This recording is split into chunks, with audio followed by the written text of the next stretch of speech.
برادران عزیز، یوٹیوب کے دو پروگراموں کے میرا جو نبی صلی اللہ علیہ وسلم کے حوالے سے آج پہلا پروگرام ہے جو آپ سامنے پیش کیا جا رہا ہے۔ اعوذ باللہ من الشیطان الرجیم، بسم اللہ الرحمن الرحیم، نحمدہ و نصلی علی رسول الکریم، محترم سامعین و ناظرین کرام، السلام علیکم ورحمۃ اللہ وبرکاتہ۔ آپ کے علم میں ہے کہ یہ اسلامی تکوین کا یا اسلامی کیلنڈر کا 7واں مہینہ رجب المرجب ہے۔ رجب المرجب کا آخری اشرا شروع ہو چکا ہے۔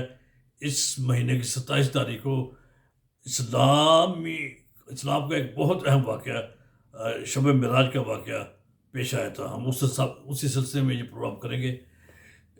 یہ پروگرام نبی علیہ السلام کی شب معراج کے بارے میں، اس حکمت معراج کے حوالے سے گفتگو ہوگی۔ یہ سب سے پہلی بنیادی بات یہ سمجھ لی جائے کہ انسانی عظمت کا یہ عملی ٹرننگ پوائنٹ ہے۔ اس میں اور بھی 2-3 پوائنٹ آئیں گے، وہ اپنی جگہ پر ہم اس کا ذکر کریں گے۔ دنیا میں برادران عزیز، دنیا میں اسلامی عظیم انقلاب لانے والی تاریخ اسلام کی پہلی اساس ہر اعتبار سے کامل انسان حضرت محمد صلی اللہ علیہ وسلم کی وہ عظیم شخصیت ہے جسے خالق کائنات کی طرف سے رحمت عالم اور عملی طور پر خلق اصلاح کے اعلیٰ ترین درجے پر فیض ہونے کا کی قابل فخر لائق تحسین اور اتباع حیثیت حاصل ہے، اور یہ فضیلت کسی اور شخصیت کو نہیں حاصل۔ حقوق انسانی کا عالمی منشور جس کی تعلیم و عمل کا خوشہ چین ہے، یہ عالمی منشور ایسا مرکہ ہے جو ابدالآباد تک عالم انسانیت کی رہنمائی کے لیے کلیدی کردار ادا کرتا رہا ہے، کرتا رہے گا، کرتا چلا آ رہا ہے۔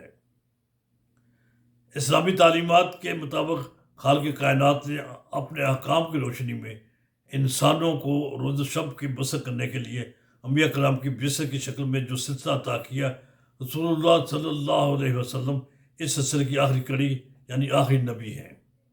اس حوالے سے آپ صلی اللہ علیہ وسلم کا آخری فرمودات ربانی کا حامل ہون ٹھہرنا بھی بدیہی حقیقت ہے۔ اللہ تعالیٰ نے آپ کی شہرت کو عالمگیر قرار دیا۔ اس پہلے سے آپ صلی اللہ علیہ وسلم کی تعلیمات، افکار و اعمال کا آفاقی قرار پانا بھی آپ صلی اللہ علیہ وسلم کی شان کا عین مقتضا ہے، اور حقیقت بھی یہی ہے کہ آپ کی ذات والا صفات اور امر و کردار قوم، علاقہ اور وقت سے ماورا قیامت تک کے انسانوں کے لیے وہ پاکیزہ قابل نمونہ اور سرچشمہ ہے جسے قرآن پاک نے غیر مبہم انداز میں واضح کیا ہے، اور جس کی زندگی اور حیات بابرکات کا ایک ایک گوشہ لمحہ اور سنت اور حدیث کی صورت میں محفوظ، تابندہ اور درخشندہ ہے، جس کا اعتراف پوری دنیا نے کیا ہے۔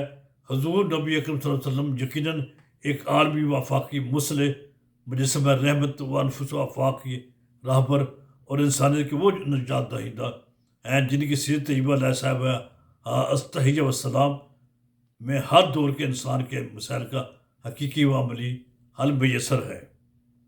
ہم اس رسول صلی اللہ علیہ وسلم کی امتی ہیں جسے اللہ رب العزت کی طرف سے رحمت للعالمین ہونے کا اعزاز حاصل ہے۔ حقیقت یہ ہے کہ آپ صلی اللہ علیہ وسلم رحمت و محبت اپنوں و غیروں سب کو شامل حال نظر آتی ہے۔ ہمیں بتایا گیا ہے کہ ہماری دنیاوی کامیابی اور اخروی فلاح و نجات کے لیے سنت نبوی ہی زیادہ مستقیم ہے۔ مقام افسوس ہے کہ ہم اس رات مستقیم سے بھٹک کر اپنے ذاتی اغراض و مقاصد و خود ساختہ مکرو مفادات کے اسیر بن کر رہ گئے ہیں۔ حال یہ ہے کہ بطور محمدیہ ہمارا مجموعی امیج خراب ہو کر رہ گیا ہے۔ عصبیت، جہالت، ضد، ہٹ درمی، شدت، انانیت نے ہمیں کہیں کا نہ چھوڑا۔ کم علمی، کم نظری، کوتاہ بینی نے ہمارے قلوب و اذہان پر ڈیرے ڈال دیے ہیں۔ ہم سے توقع تھی کہ ہم خواجہ فلاق ہونے کی، لیکن افسوس کہ ہم بندہ فلاق بھی نہ بن سکے۔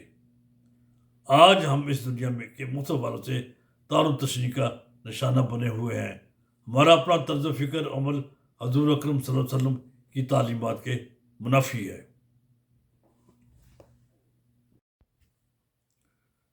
بطور مسلمان ہمارا فرض ہے کہ ہم تعلیمات نبی صلی اللہ علیہ وسلم کو اپنا اوڑھنا بچھونا بنائیں، اسلام کی اعلیٰ حقیقی اور روشن تعلیمات کا احیاء کریں، اپنے دامن کو انسانی، قومی، ملکی، ملی مفادات کے برعکس ذاتی اغراض و گروہی مقاصد کی تکمیل سے داغدار نہ کریں۔ اس عالی مرتبہ ہستی کے پیروکار ہونے کے باوجود ہم یعنی امت مسلمہ آج پریشان حال اور درماندہ کیوں ہے؟ کیا امت مسلمہ کے فرد ہونے کی حیثیت سے ہم میں سے ہر ایک کی یہ ذمہ داری نہیں ہے کہ ہم رسول اللہ صلی اللہ علیہ وسلم کی سیرت طیبہ پر خود عمل پیرا ہو کر دوسروں کو خیر کی دعوت دیں اور اس کے ثمرات و نتائج سے فائدہ اٹھائیں؟ یقیناً یہ ہماری ذمہ داری ہے۔ ہم میں سے ہر ایک کی یہ ذمہ داری ہے کہ اس نبی صلی اللہ علیہ وسلم کی روشنی میں حالات زمانہ کا ادراک کرتے ہوئے اپنے روزمرہ کے ذاتی اور قومی امور میں ایسا راستہ اختیار کریں جس میں حقیقی خوشحالی کا سامان ہو۔ ہر ترمیم بے ذات جد، انانیت و خود نمائی کا سیرت طیبہ کا دور سے بھی واسطہ نہیں۔ مینا روی، فرائے عامہ، بہم قوت و محبت، امن و سلامتی کی راہ ہی سیرت طیبہ لا صاحب علیہ وسلام کی راہ ہے۔ یہی اس کا وہ ازلی پیغام ہے جس کی کنوں سے عالم منور رہا ہے اور رہے گا۔ ہر وہ قوم جو اس پیغام کی خوشہ چی رہے گی وہ بلند و بالا رہے گی، اس سے مفر ممکن نہیں۔